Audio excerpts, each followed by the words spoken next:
The red and blue lights flashed in Samuel Washington's rearview mirror as he pulled his black sedan to the side of the quiet street. The 68-year-old man sighed softly and placed both hands on the steering wheel, where the approaching officer could see them. He had been driving home from one of the most important meetings in human history, but the young police officer walking toward his car knew nothing about that. Samuel watched in his side mirror as Officer Danny Martinez approached with a swagger that suggested trouble was coming. Danny had been patrolling this wealthy neighborhood for 3 years, and he knew every face that belonged here. This old black man driving a nice car through Riverside Heights at 11 at night did not belong. Danny had seen enough suspicious activity in his career to know when someone was up to no good. The expensive sedan probably meant drugs or stolen goods. These people always thought they could drive through rich neighborhoods without anyone noticing. Samuel rolled down his window as the officer reached his door. The cool night air carried the scent of freshly cut grass from the manicured lawns around them. Street lights cast long shadows between the large houses that lined both sides of the road. This was the kind of neighborhood where people felt safe leaving their doors unlocked and their children played in front yards without worry. "License and registration," Danny said without any greeting. His hand rested on his service weapon and his voice carried the authority of someone used to being obeyed without question. The flashlight beam hit Samuel directly in the eyes, making him squint. "Good evening, officer," Samuel said calmly as he reached for his wallet. His voice carried the dignity of someone who had spent decades in courtrooms speaking to judges, juries, and lawyers. "May I ask why you stopped me tonight?" Danny noticed the expensive watch on the old man's wrist and the quality of his suit jacket. Drug dealers always wore nice clothes to blend in. You were driving suspiciously through this area. "We've had reports of break-ins lately, and you don't look like you belong here." Samuel's eyebrows raised slightly, but his expression remained neutral. He had heard these words before in different forms throughout his life. Growing up in Alabama during the 1960s had taught him how to respond to authority figures who saw his skin color before they saw anything else.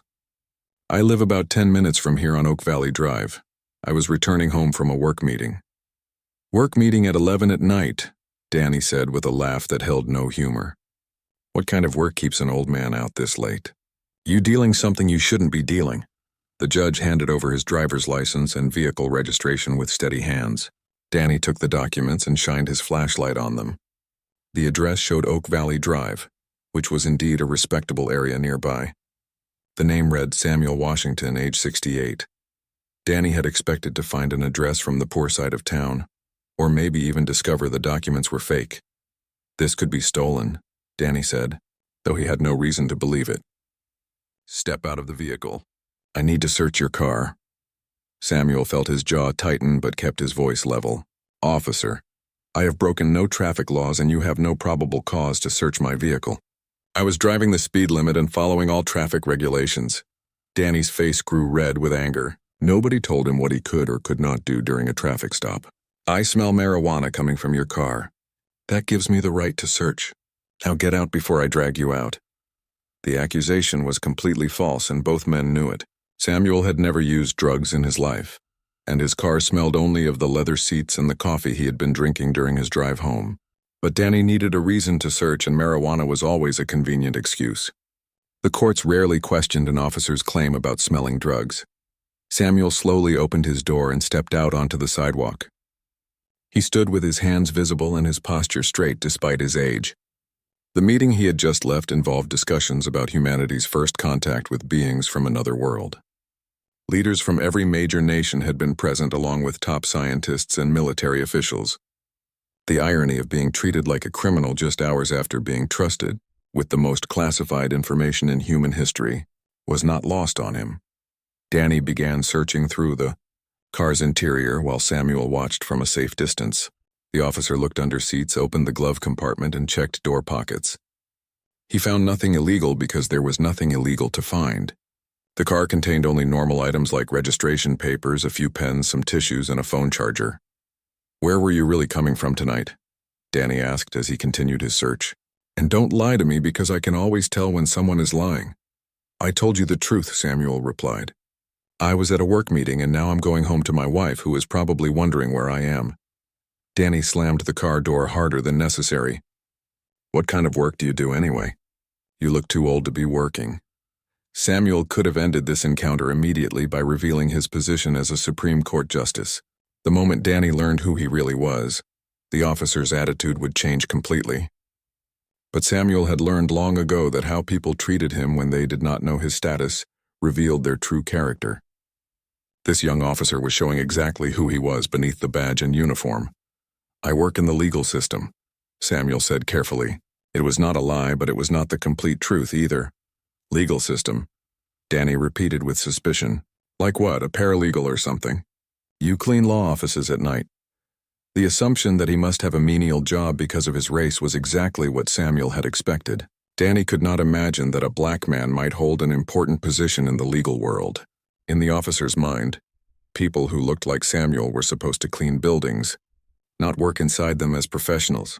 Something like that, Samuel said, deciding to let the young man continue revealing his prejudices. Danny finished searching the passenger area and moved to the trunk. He popped it open and began looking through the spare tire area and emergency kit. Again, he found nothing suspicious because there was nothing suspicious to find. The trunk contained only normal items like jumper cables, a first aid kit, and some reusable shopping bags.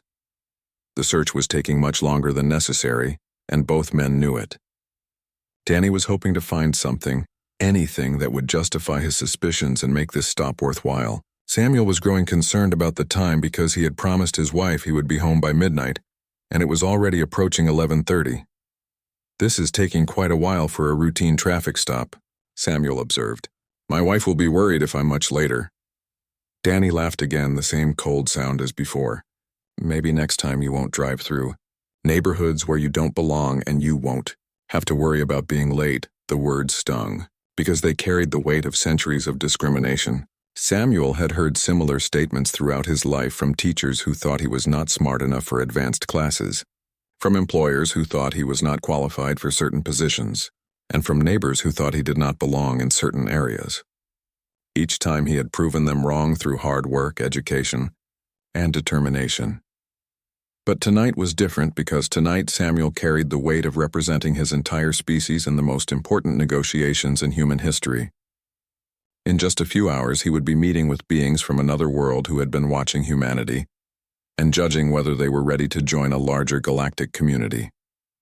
The irony of being judged unworthy to drive through his own neighborhood on the same night was almost overwhelming. Danny slammed the trunk shut after finding nothing and walked back to where Samuel stood waiting patiently on the sidewalk. The officer's frustration was obvious because his fishing expedition had caught nothing. He had been certain that an old black man driving through this neighborhood at night was up to something illegal. Now he was faced with the reality that his assumptions had been wrong from the beginning. "I know you're hiding something," Danny said as he approached Samuel. "People like you don't just drive through neighborhoods like this without a reason." Samuel felt his patience beginning to wear thin but maintained his composure. Decades of experience had taught him that losing his temper with police officers only made situations worse. "Officer, I have shown you my license and registration. You have searched my vehicle thoroughly and found nothing illegal. I have answered your questions politely and honestly. What exactly do you think I am hiding?" "Don't get smart with me," Danny snapped. His hand moved back toward his weapon in a gesture meant to intimidate. "I've been doing this job long enough to know when someone is lying." The threat was subtle but unmistakable. Samuel recognized the body language and tone that many officers used when they wanted to establish dominance through fear. He had seen this same behavior in courtrooms when lawyers tried to intimidate witnesses, or when prosecutors attempted to coerce confessions. The difference was that here on this dark street, there were no judges or cameras to ensure proper behavior. Samuel reached into his jacket pocket slowly and deliberately, making sure the officer could see his movements. "Officer Martinez," he said, reading the name tag on the uniform, "I think it's time you knew exactly who you have stopped tonight." Danny tensed as Samuel's hand moved toward his jacket. "Keep your hands where I can see them. Don't reach for anything without permission." "I'm reaching for my identification," Samuel said calmly. He pulled out a leather wallet and opened it to reveal a gold badge and official identification card. "My name is Samuel Washington, and I am a justice of the United States Supreme Court." Danny stared at the identification for several seconds before bursting into laughter. "You've got to be kidding me. You really think I'm going to fall for that? Where did you get this fake ID, some novelty shop?" Samuel's expression remained neutral despite the officer's disbelief. He had expected this reaction because many people assumed that Supreme Court justices were all elderly white men who lived in Washington, D.C. The idea that one might be black and living in their city challenged assumptions that ran deeper than conscious thought. "I assure you the identification is genuine," Samuel said. "You can verify it by calling the Supreme Court Police or the Federal Bureau of Investigation. They will confirm my identity." "Yeah, right," Danny said, though his voice carried less certainty than before. "Anybody can make fake government IDs these days. I've seen drug dealers with fake DEA badges and criminals with fake FBI credentials. This is probably just another scam." But even as Danny dismissed the identification, something about the old man's bearing and speech patterns suggested education and authority. The way he spoke was different from most people Danny encountered during traffic stops. His vocabulary was more sophisticated and his grammar was perfect even under stress. These details were beginning to create doubt in the officer's mind. "Look at the security features," Samuel suggested. "Notice the holographic seal and the unique serial number. These cannot be replicated by amateur counterfeiters." Danny examined the identification more carefully under his flashlight. The card did appear to have sophisticated security features that would be expensive and difficult to fake. The photograph matched the man standing before him, and the physical description was accurate. The official seals looked genuine, and the paper quality was consistent with government documents. "Even if this is real," Danny said, though his confidence was wavering, "it could be stolen. How do I know you didn't steal this from some judge and now you're pretending to be him?" Samuel pulled out his cell phone, which immediately caught Danny's attention. "I'm going to call my security detail," Samuel said. "They can verify my identity and location." "Put the phone down," Danny ordered. "Nobody makes phone calls during a traffic stop without permission." Before Samuel could respond, the phone began ringing with an urgent tone that indicated an emergency call. The display showed Pentagon classified in bold letters. Samuel looked at Danny and then at the phone as it continued ringing. "I need to answer this call," Samuel said. "It's related to national security matters." Danny laughed again, but the sound was forced. "National security, right. You're really committed to this story, aren't you? Put the phone away before I confiscate it as evidence." The phone continued ringing and Samuel could see the concern growing in Danny's eyes. Officers were trained to recognize when situations might be more complicated than they initially appeared. The expensive car, the sophisticated identification, and now a phone call from the Pentagon were creating a pattern that suggested this might not be an ordinary traffic stop. "Officer Martinez," Samuel said with growing urgency, "this call could be about matters that affect the safety of our entire nation. I strongly recommend that you allow me to answer it." "Nobody answers phones during my traffic stops," Danny said, but his voice lacked the authority it had carried earlier. "Hand over the phone or I'll arrest you for obstruction." Samuel looked directly into the officer's eyes. "If you prevent me from taking this call and it results in a national security emergency, you will be held responsible. Are you prepared for that level of responsibility?" Danny hesitated for the first time since the traffic stop began. Something about the old man's confidence in the official nature of the phone call was making him question his assumptions. But admitting doubt now would mean acknowledging that he might have made a serious mistake. Pride and stubbornness often prevented people from changing course even when evidence suggested they should. The phone stopped ringing and immediately began ringing again with the same urgent tone. This time the display showed General Lewis Emergency Protocol, which made Danny's eyes widen slightly. He had heard of General Lewis during his military service before becoming a police officer. She was one of the highest-ranking officers in the Pentagon and not someone who would be calling random civilians. "That's probably a scam call," Danny said, though he no longer sounded convinced. "Criminals use fake caller IDs to make their calls look official." Samuel's expression grew stern. "Officer Martinez, you are now interfering with official government communications. This is a federal offense that could result in serious criminal charges against you personally." The warning hit Danny like a physical blow. He had not considered that preventing someone from answering official government calls might be a crime. His training had focused on local and state laws, but federal crimes were more serious and carried heavier penalties. The possibility that he was unknowingly committing a federal offense was terrifying. "I don't believe any of this," Danny said, but his voice betrayed his growing uncertainty. You're just some old man trying to get out of a traffic ticket by pretending to be important." The phone rang a third time and Samuel's expression became grave. "Officer, every second you delay this call could have consequences that affect national security. I am ordering you as a federal judge to allow me to answer this emergency communication." Danny felt sweat beginning to form on his forehead despite the cool night air. The situation was spiraling beyond his control, and he was no longer certain about anything. His instincts told him that something was seriously wrong, but his pride prevented him from backing down. The badge and gun that usually gave him confidence now felt like heavy weights dragging him toward a mistake that could destroy his career. "Show me some other identification," Danny demanded. "If you're really a Supreme Court justice, you must have other official documents." Samuel reached into his wallet again and produced a United States passport with diplomatic status markings. He also showed a federal court system access card and a Pentagon security clearance badge. Each document bore his photograph and official seals that would be extremely difficult to counterfeit.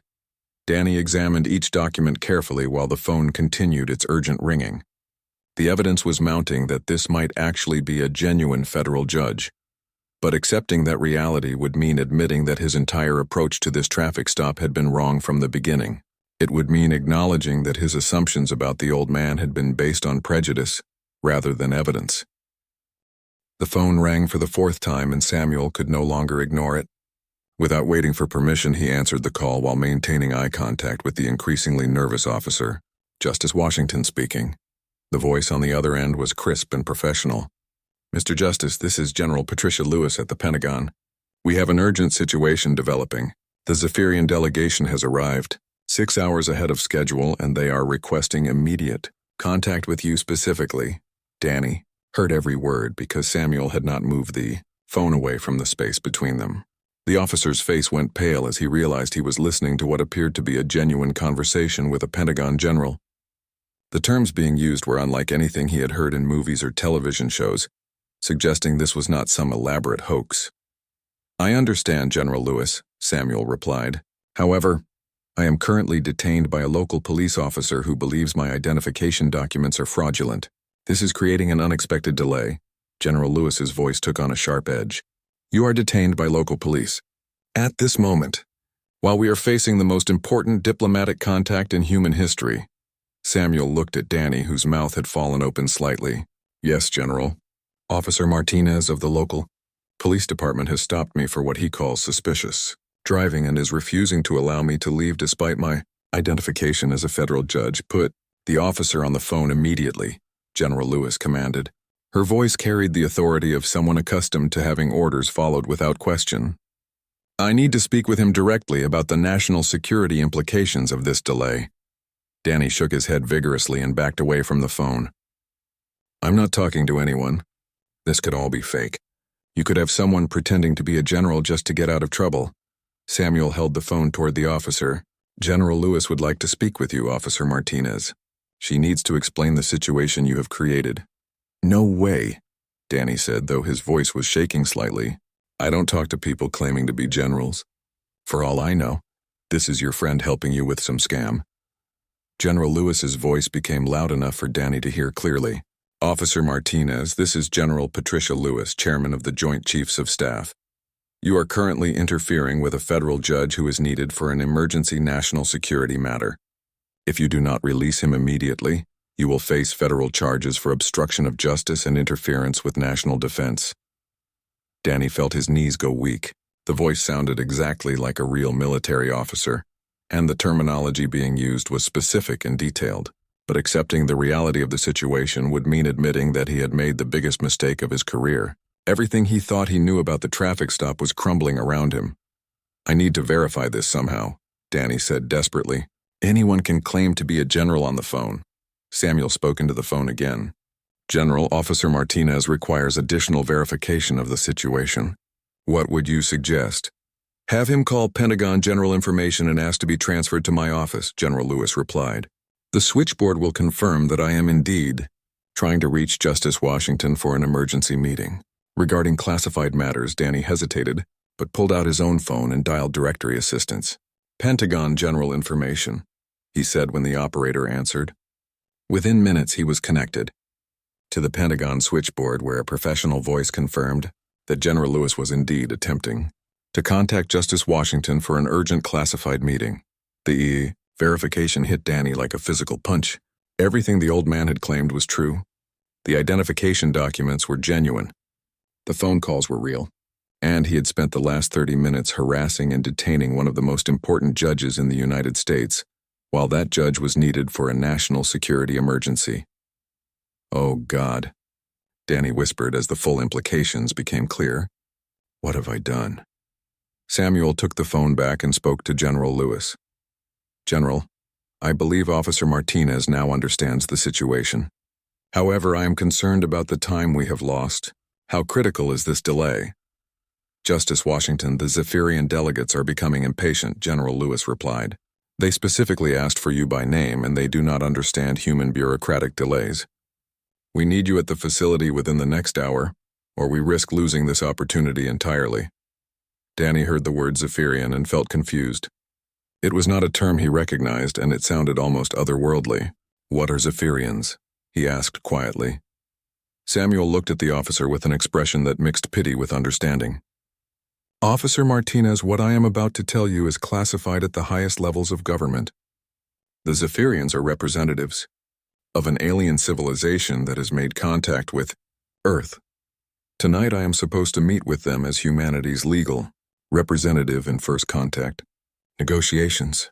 The words hit Danny like a sledgehammer. Aliens, first contact. The old man he had been harassing was supposed to represent the entire human race in meetings with beings from another world. The magnitude of his interference was beyond anything he could have imagined. That's impossible, Danny said weakly. Aliens aren't real. This has to be some kind of joke or test. General Lewis's voice came through the phone clearly. Officer Martinez, I understand this is difficult to believe, but we do not have time for explanations. Justice Washington is needed immediately for the most important diplomatic meeting in human history. Every minute of delay risks the failure of negotiations that could determine humanity's future. Danny sat down heavily on the curb, his legs no longer able to support him.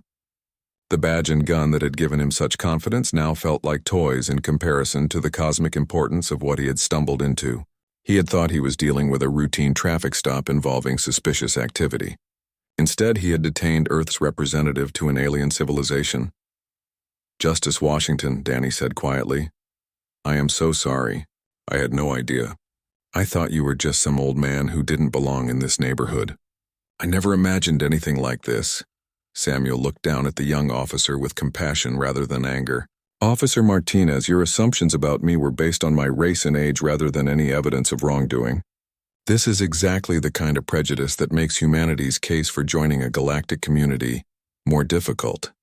Galactic community, Danny repeated in a whisper. The words sounded like something from science fiction movies, but they were being spoken by a Supreme Court justice during a real conversation with a Pentagon general. Reality was shifting around him in ways his mind struggled to process.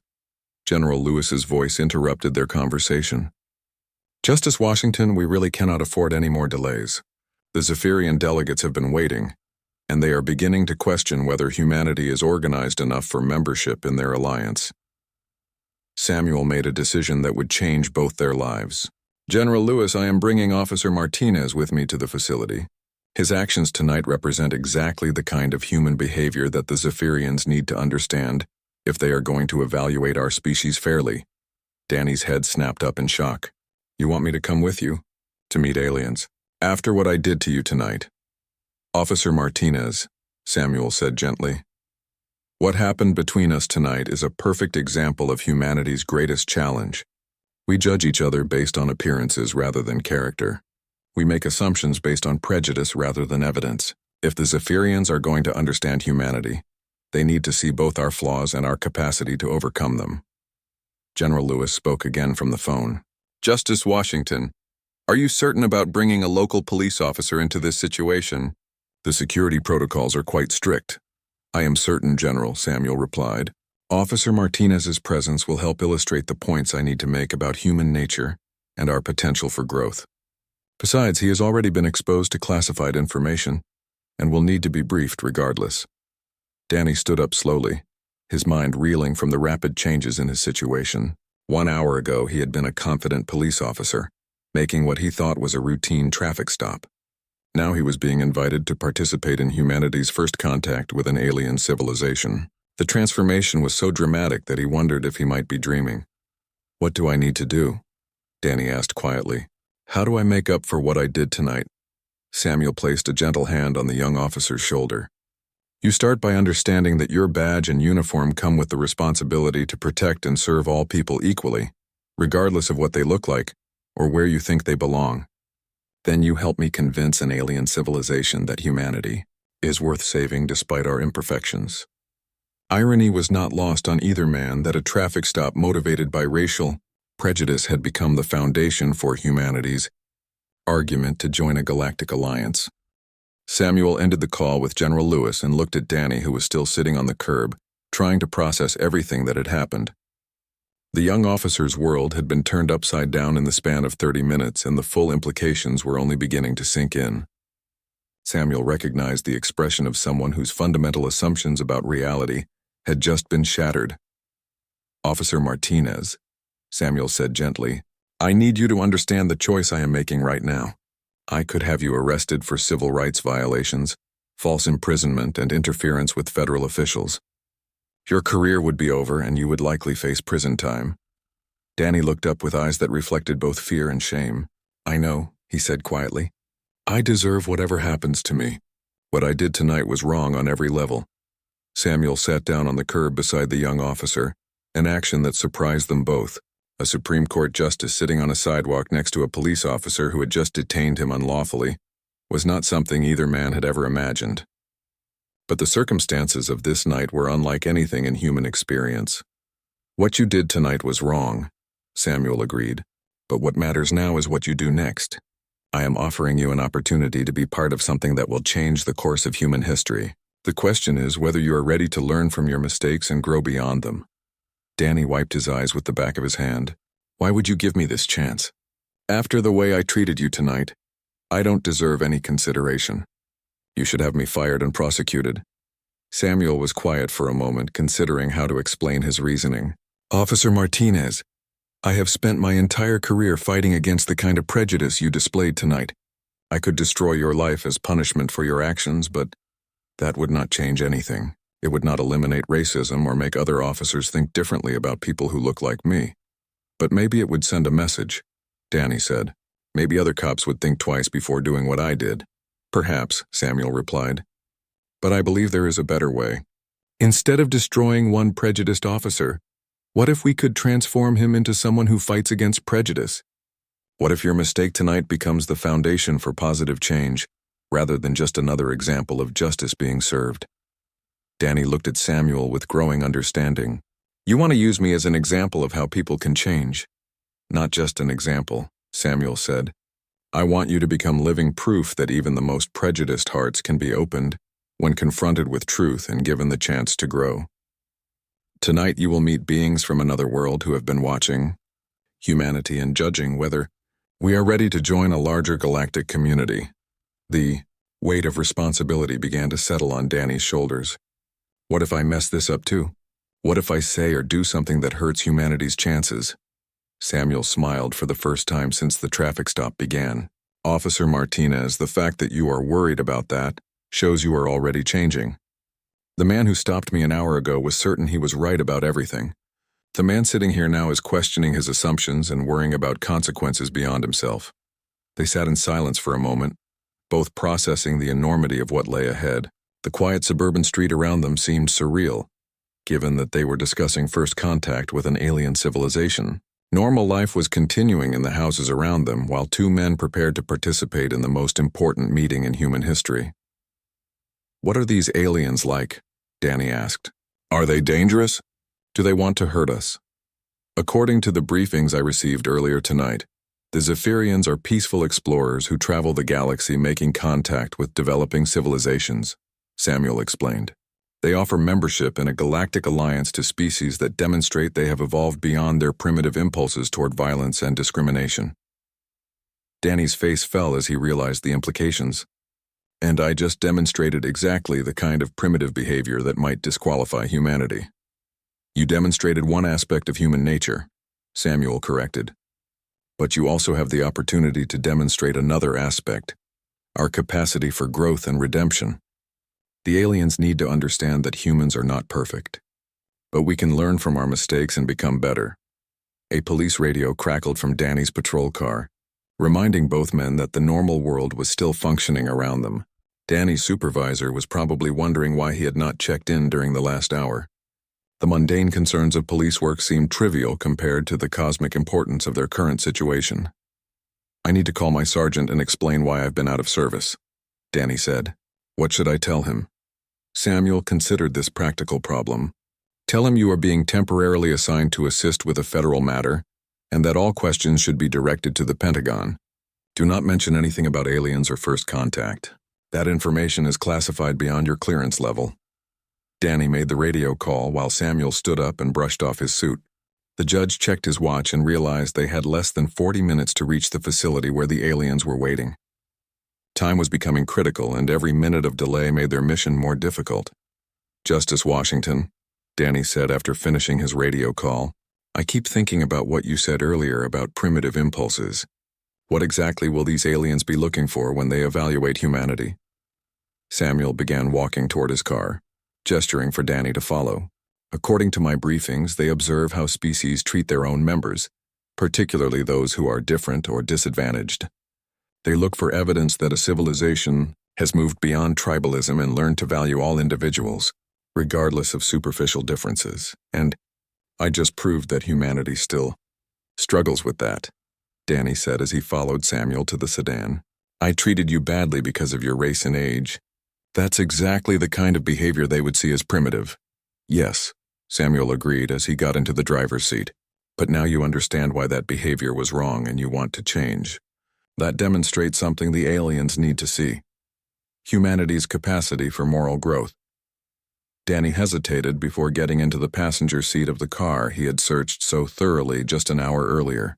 The irony was overwhelming that he was now riding as a guest in the vehicle he had treated as evidence of criminal activity.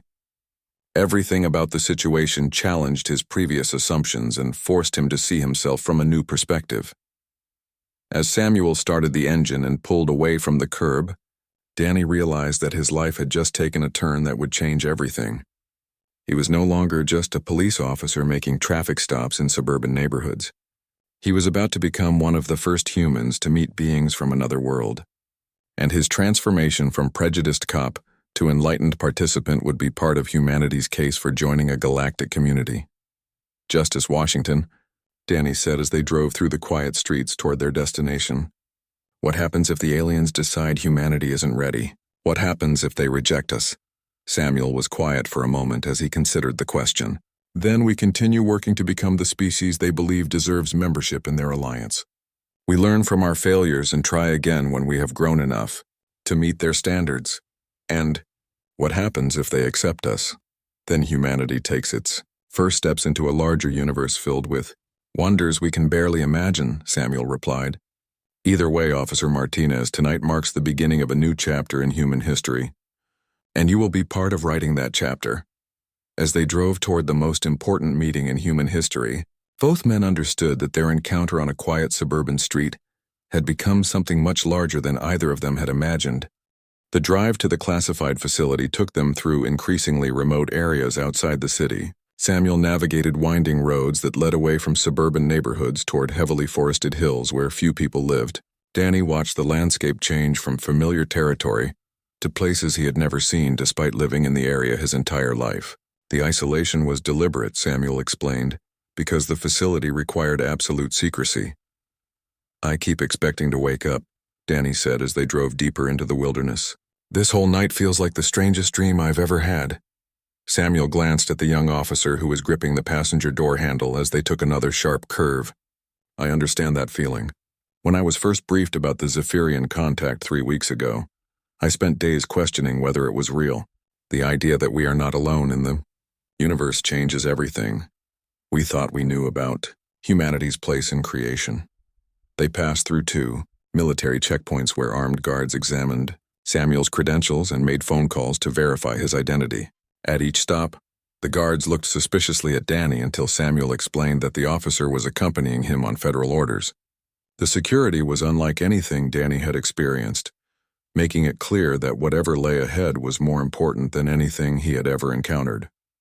3 weeks ago, Danny repeated. You've known about this for 3 weeks and had to keep it secret from everyone.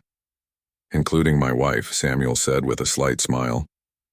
Do you know how difficult it is to explain why you suddenly need to attend classified meetings without being able to say what they are about? She thinks I'm working on some boring legal case involving national security regulations. The facility appeared suddenly as they crested a hill. It looked like a modern office building that had been placed in the middle of nowhere, surrounded by high fences and guard towers. Bright lights illuminated the entire perimeter, and Danny could see military vehicles stationed at regular intervals. The parking lot contained cars and trucks from various government agencies, suggesting that people had been arriving throughout the night. This is really happening, Danny whispered as they approached the main gate. We're really about to meet aliens. Samuel stopped the car at the final checkpoint where guards with automatic weapons approached from both sides. One guard recognized Samuel immediately, while the other examined Danny with obvious suspicion. After several phone calls and document checks, both men were cleared to enter the facility. The interior of the building was a maze of corridors lined with offices and conference rooms. Military personnel and government officials moved through the hallways with the urgent efficiency of people involved in a historic crisis. Danny recognized some faces from television news programs, including cabinet members and military leaders he had only seen during presidential speeches. Justice Washington, called a voice from behind them. A woman in military uniform approached with quick steps and a confident bearing that identified her as someone accustomed to command. I am General Patricia Lewis. We spoke on the phone during your unfortunate delay. Samuel shook the general's hand while Danny stood nervously to one side. General Lewis, thank you for your patience with the situation. This is Officer Martinez, the police officer I mentioned bringing with us. General Lewis examined Danny with sharp eyes that missed nothing. Officer Martinez, you understand that everything you see and hear from this point forward is classified at the highest levels of government. Unauthorized disclosure of any information could result in life imprisonment or worse. Danny swallowed hard and nodded. Yes, ma'am. I understand the seriousness of the situation. I hope you do, General Lewis said, because what you are about to witness will challenge every assumption you have about humanity's place in the universe. She led them down a corridor lined with portraits of presidents and military leaders to a conference room where dozens of people were gathered around tables covered with documents and electronic equipment. Danny recognized the Secretary of State, the director of the CIA, and several other officials whose faces he knew from news broadcasts. Everyone looked tired and stressed, as if they had been working without sleep for days. Ladies and gentlemen, General Lewis announced, Justice Washington has arrived along with Officer Martinez, who will be observing the proceedings. The room fell silent as everyone turned to look at Samuel and Danny. The weight of their attention was overwhelming, particularly for Danny, who felt completely out of place among such high-ranking officials. He was just a local police officer who had made a terrible mistake during a routine traffic stop. Now he was standing in a room with the most powerful people in the government. Justice Washington, said a man Danny recognized as the Secretary of Defense, the Zephyrian delegation has been waiting in Conference Room Alpha for the past hour. They have expressed some impatience about the delay, and we are concerned about making a poor first impression. Samuel nodded gravely.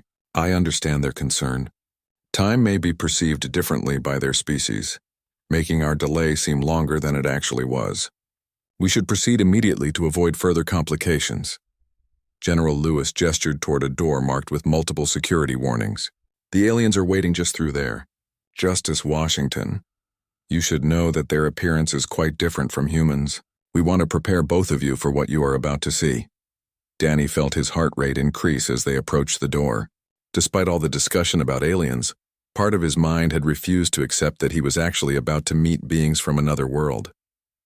The reality was finally becoming unavoidable as they stood at the threshold of the most important moment in human history. What do they look like? Danny asked quietly. See for yourself, General Lewis said as she placed her hand on the door handle. But remember that their appearance should not influence your judgment of their character or intentions. They have traveled across the galaxy to offer humanity an opportunity that could transform our entire civilization. The door opened to reveal a conference room with specially designed furniture and lighting. 3 beings stood near the far wall, and Danny's first sight of them made his knees weak. They were roughly humanoid in shape, but clearly not human. Their skin appeared to be made of a crystalline material that reflected the room's lights in beautiful patterns. They were tall and graceful, with elongated features that suggested both intelligence and age beyond human comprehension. "Greetings," said the central figure in a voice that seemed to come from everywhere and nowhere at once. "I am Ambassador Kirazan of the Zephyrian Collective. We have been waiting to meet the human designated as Justice Samuel Washington." Samuel stepped forward with the dignity and composure that had served him well in countless courtrooms. "Ambassador Kirazan, I am honored to meet you and represent humanity in these historic discussions. Please forgive our delay, which was caused by circumstances that actually relate directly to the matters we need to discuss." The alien's large eyes, which seemed to contain swirling galaxies of light, focused on Samuel and then shifted to Danny. "And this is the human whose actions caused the delay. We observed the entire encounter through our monitoring systems." Danny felt as if the floor had dropped out from under him. The aliens had been watching his traffic stop of Justice Washington. They had seen every moment of his prejudiced behavior and unlawful detention of one of humanity's most important legal figures. His mistakes had been witnessed by beings from another world who were here to judge whether humanity deserved to join their galactic community. "Yes," Samuel said calmly. "Officer Martinez's actions tonight provide an excellent example of the challenges humanity faces and our capacity to overcome them. His presence here demonstrates our species' ability to learn from mistakes and grow beyond our primitive impulses." Ambassador Kirazan approached Danny with fluid movements that seemed to defy gravity. "Officer Martinez, your behavior tonight exhibited exactly the kind of tribalism and prejudice that prevents species from advancing beyond their planetary boundaries. Yet here you stand, apparently transformed by understanding. This suggests possibility for growth that we find intriguing." Danny found his voice despite the overwhelming strangeness of the situation. "Ambassador, I was wrong about Justice Washington tonight. I judged him based on his appearance rather than his character. I realize now that this kind of thinking is exactly what holds humanity back from becoming better." The alien's expression was unreadable, but Danny sensed that his words were being carefully evaluated. Everything he said would influence whether humanity was accepted into the galactic community or rejected as too primitive for membership. Ambassador Kirazan gestured for everyone to sit at the specially designed conference table. The furniture had been modified to accommodate the alien's different physiology, with seats that seemed to float slightly above the floor. Danny chose a chair near the back of the room, still overwhelmed by the reality of sitting in the same space as beings from another world. "Before we begin formal discussions," Ambassador Kirazan said, "we must address the fundamental question that brought us to your planet. The Zephyrian Collective has been observing Earth for several of your decades, studying human civilization to determine whether your species has evolved beyond its primitive tribal instincts." Samuel leaned forward attentively. "And what have your observations revealed about humanity's readiness for galactic membership?" The ambassador's crystalline features shifted in what might have been the alien equivalent of a frown. "We have observed remarkable achievements in science, technology, and culture. Humans have created beautiful art, profound literature, and impressive innovations. However, we have also documented persistent patterns of discrimination, violence, and exploitation of the weak by the powerful." Another alien, who had been introduced as Science Advisor Vex Tai, spoke for the first time. "Tonight's incident between Justice Washington and Officer Martinez perfectly illustrates our concerns. A human in a position of authority used that authority to harass and detain another human based solely on superficial physical characteristics." Danny felt heat rise in his cheeks as the alien's words hit him like physical blows. His actions were being used as evidence against his entire species. The traffic stop that had seemed routine just a few hours ago was now part of humanity's trial for membership in a galactic community. However, Ambassador Kirazan continued, "We also observed something that gives us hope.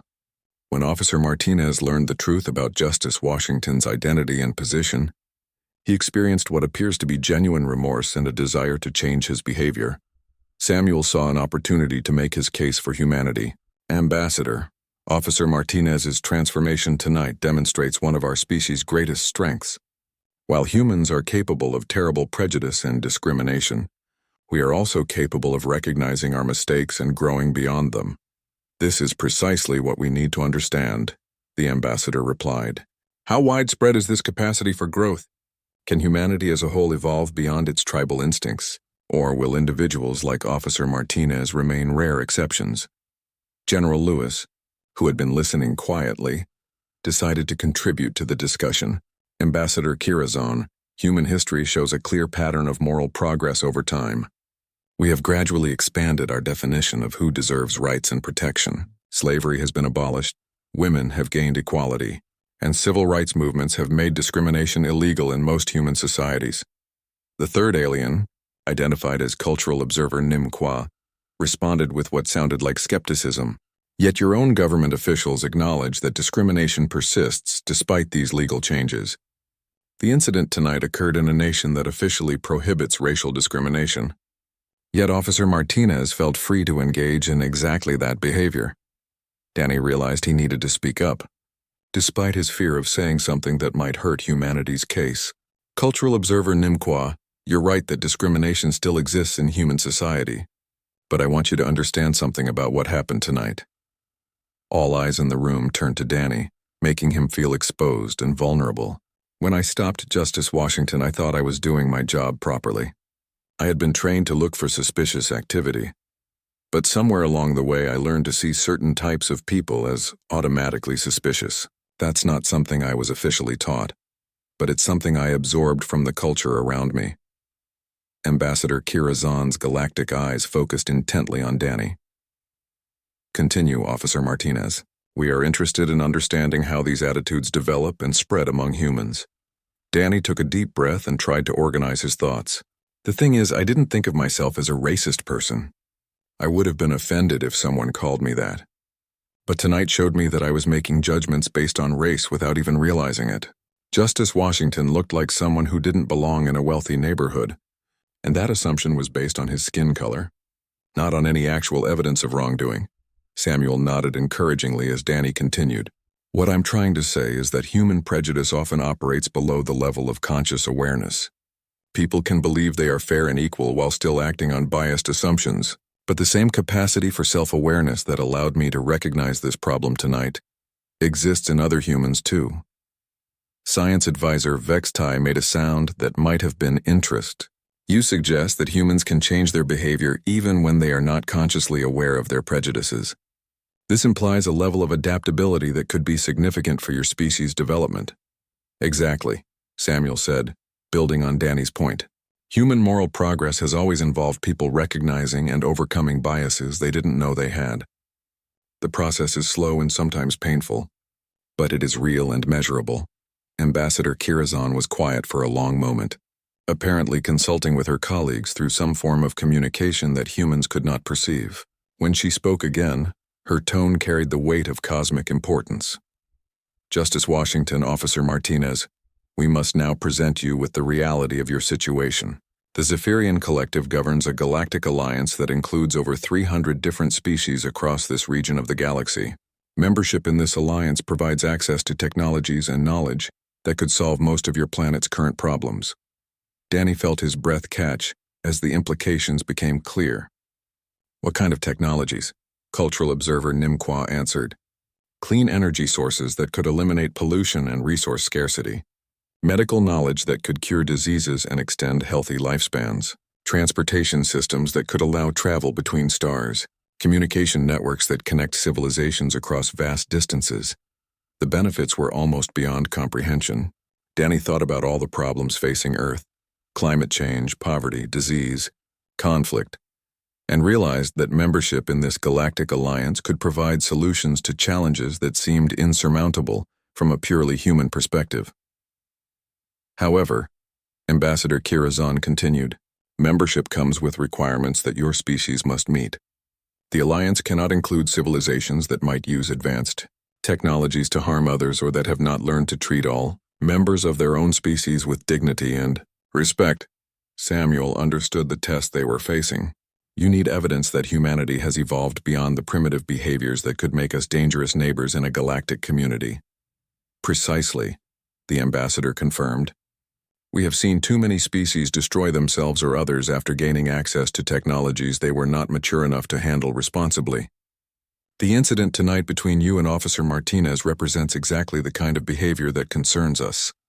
Danny felt the weight of responsibility settling on his shoulders again. His actions during a routine traffic stop had become a test case for humanity's readiness to join a galactic civilization.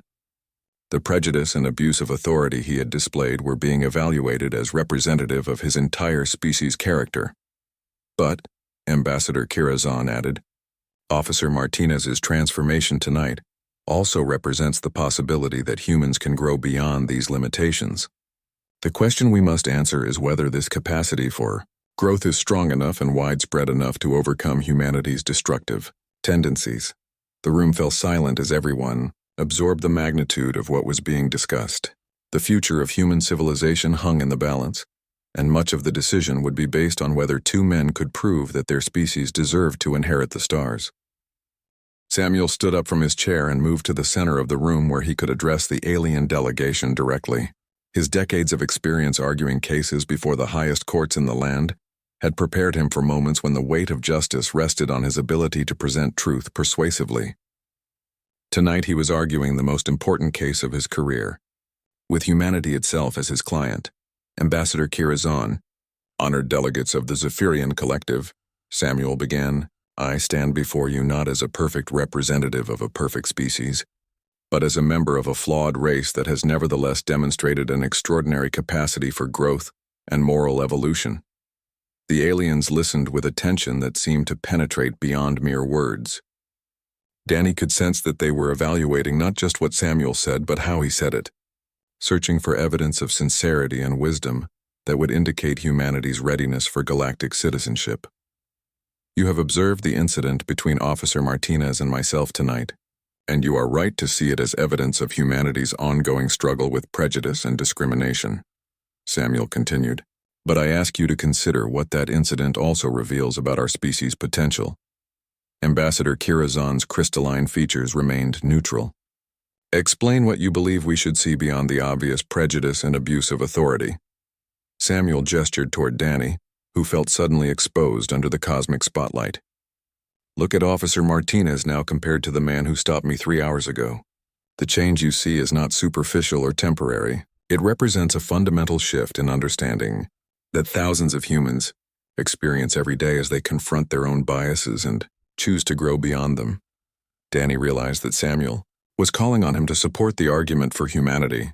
Despite his fear of saying something wrong, he knew he had to speak honestly about his experience.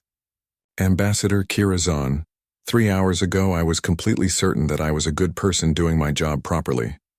I never would have admitted that I treated people differently based on their race. Science advisor Vex Tai leaned forward with interest. Yet your actions clearly demonstrated racial bias. How do you explain this contradiction? That's exactly the point, Danny said, finding his courage. Human prejudice often operates without conscious awareness. We absorb biases from our culture and environment, then act on them while believing we are being fair and objective.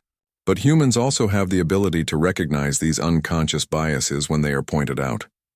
Cultural observer Nim Kwa made a sound that might have been curiosity. And this recognition leads to behavioral change. It can, Samuel interjected.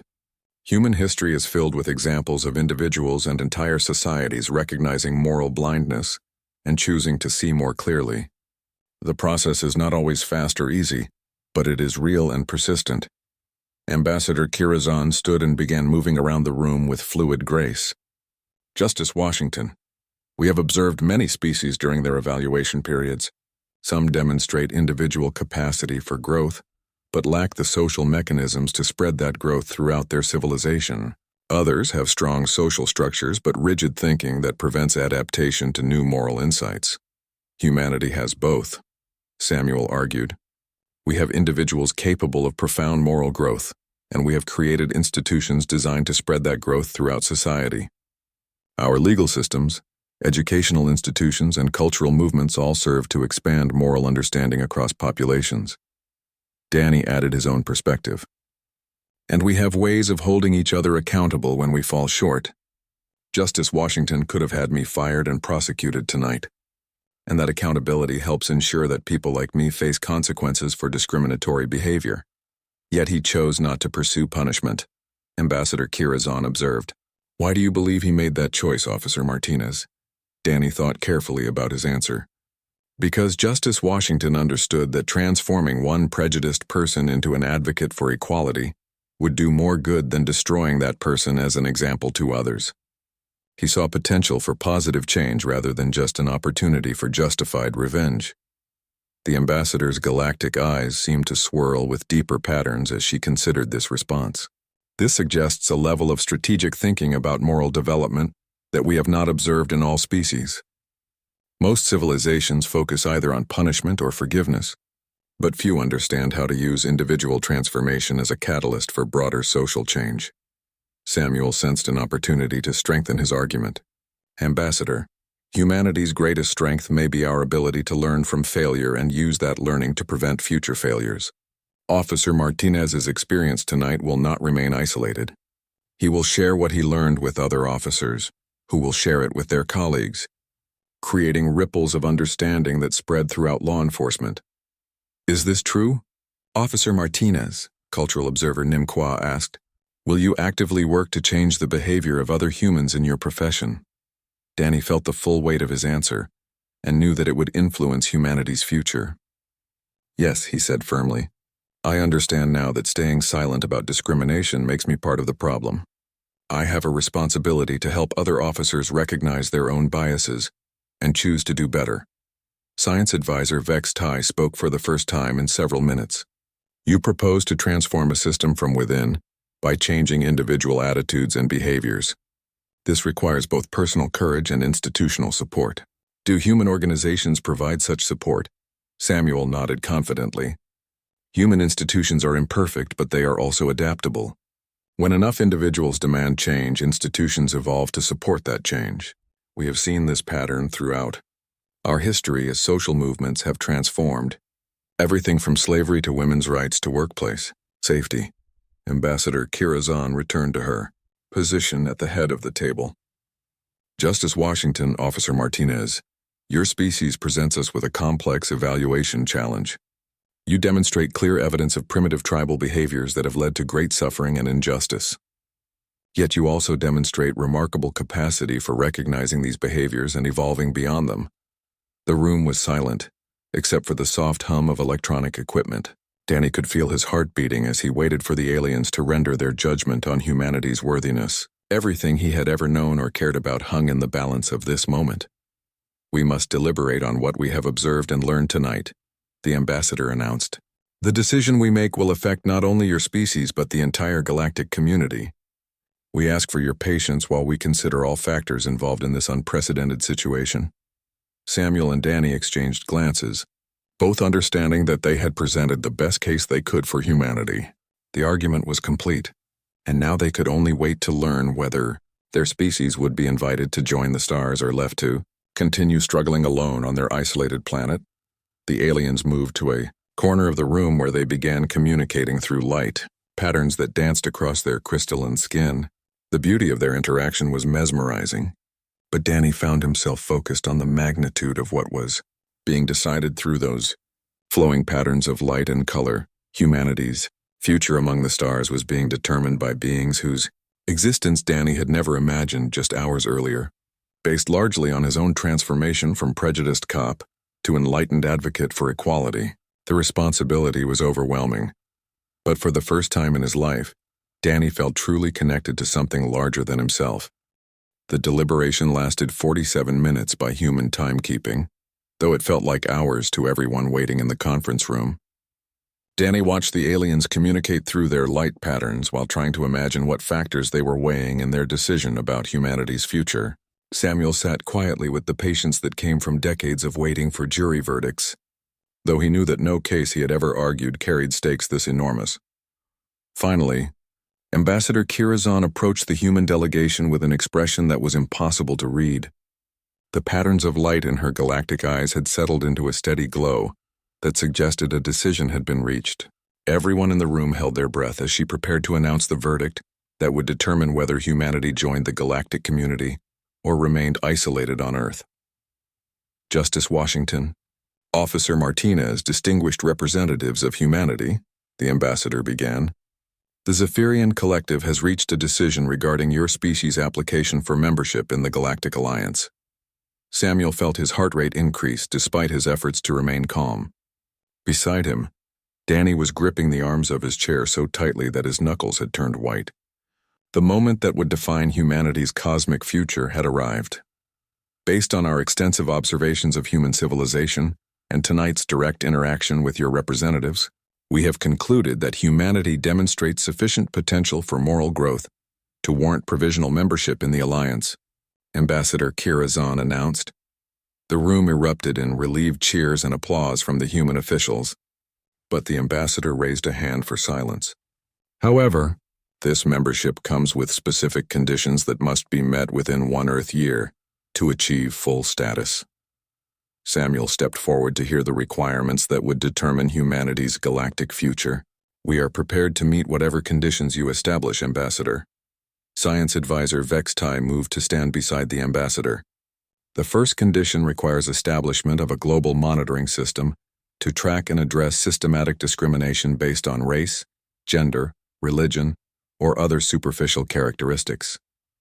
This system must demonstrate measurable progress in reducing such discrimination across all human societies. General Lewis spoke for the first time in hours. Ambassador, with respect, humanity includes over 200 different nations with varying legal systems and cultural norms. Creating a global monitoring system will require unprecedented cooperation. Cultural observer Nim Kwa responded with what sounded like understanding. We are aware of your species' political divisions. However, membership in the Galactic Alliance requires demonstration that you can function as a unified civilization. The monitoring system will serve both to address discrimination and to prove that humans can work together on planetary-scale challenges. Danny raised his hand tentatively, still struggling to believe he was participating in negotiations with aliens. What would this monitoring system actually do? Ambassador Kira Zahn turned her attention to the young officer. Officer Martinez, you will be interested to know that you have been selected to lead the development of this system, beginning with law enforcement reform throughout your nation and eventually expanding globally. The words hit Danny like a thunderbolt. He was being asked to transform from a prejudiced local police officer into a global leader of civil rights reform. The magnitude of the responsibility was almost beyond comprehension. I don't understand, Danny said weakly. I'm just a cop who made terrible mistakes tonight. How can I possibly lead something that important? Samuel placed a reassuring hand on Danny's shoulder. Officer Martinez, you have experienced the transformation from ignorance to understanding that we need every human to experience. Your personal journey gives you unique credibility to help others make the same change. Ambassador Kira Zahn nodded in agreement. Precisely. Humans are more likely to accept guidance from someone who has walked the same path they must walk. Your mistakes tonight make you the perfect person to help others recognize and overcome their own mistakes. Science Advisor Vex Tai continued explaining the conditions. The second requirement involves Justice Washington, serving as Earth's first representative to the Galactic Council. This position will require relocating to the Alliance capital system and learning to work with representatives from over 300 different species. Samuel felt a mixture of honor and apprehension at this appointment. I accept this responsibility, though I must admit I have no experience with interspecies diplomacy. No human does, the ambassador replied with what might have been amusement. That is why we will provide extensive training and support. Your role will be to represent humanity's interest while learning to think in terms of galactic rather than planetary concerns. Cultural observer Nim Kwa addressed the broader group of officials. The third condition requires transparency in your progress reports. Every 6 months, humanity must provide detailed evidence of advancement in eliminating discrimination and resolving conflicts peacefully. Any regression or failure to progress will result in suspension of Alliance membership. The Secretary of State spoke up with concern in his voice. Ambassador, while we appreciate this opportunity, the timeline seems quite compressed. Changing deeply rooted social attitudes typically takes generations, not months. Ambassador Kirazan's response was firm but not unsympathetic. We understand the challenge, but the Alliance cannot risk admitting species that might use our technologies irresponsibly. If humanity cannot demonstrate rapid progress in overcoming its destructive tendencies, then it is not ready for the responsibilities that come with galactic citizenship. Danny found his voice again, strengthened by growing determination. Ambassador Kirazan, what specific technologies would be available to humanity if we meet these conditions? The three aliens exchanged light patterns before science advisor Vex Tai answered. Clean fusion energy that could eliminate fossil fuel dependence within 5 years.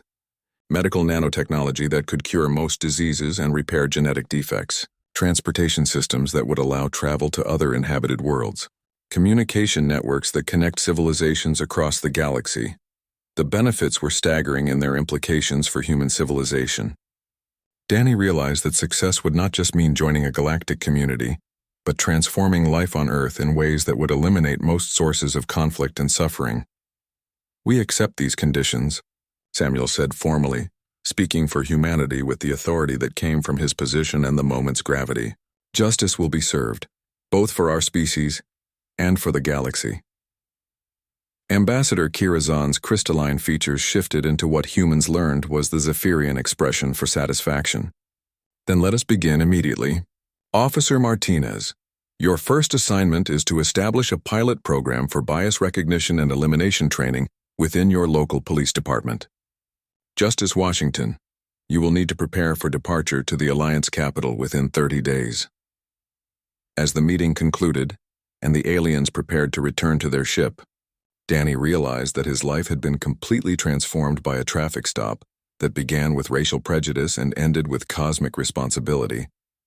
The badge and uniform that had given him false authority over justice, Washington now represented genuine authority to lead humanity's moral evolution. Samuel watched the young officer's transformation with deep satisfaction. The same capacity for growth that Danny had demonstrated tonight existed in millions of other humans who simply needed the right catalyst to recognize their potential. The challenge would be creating enough of those catalysts to transform an entire species within the time frame the aliens had established. 6 months later, Danny stood before the United Nations General Assembly, presenting humanity's first progress report on discrimination reduction. The pilot programs he had developed were being implemented in law enforcement agencies across 6 continents, and early results showed promising reductions in biased policing practices. Samuel, speaking from the Alliance capital through quantum communication networks, reported on humanity's growing integration with galactic civilization. The learning curve was steep, but humans were proving adaptable to the complex challenges of interspecies cooperation. The traffic stop that had nearly ended both their careers had instead become the foundation for humanity's journey to the stars. A moment of prejudice and abuse had been transformed into proof that humans could evolve beyond their limitations when confronted with truth and given the opportunity to grow. And in the vast councils of the Galactic Alliance, other species watched humanity's progress with growing respect for a young civilization that had chosen growth over pride, transformation over tradition, and unity over division. The humans were proving that even the most flawed species could earn their place among the stars through the simple but profound act of choosing to become better than they were.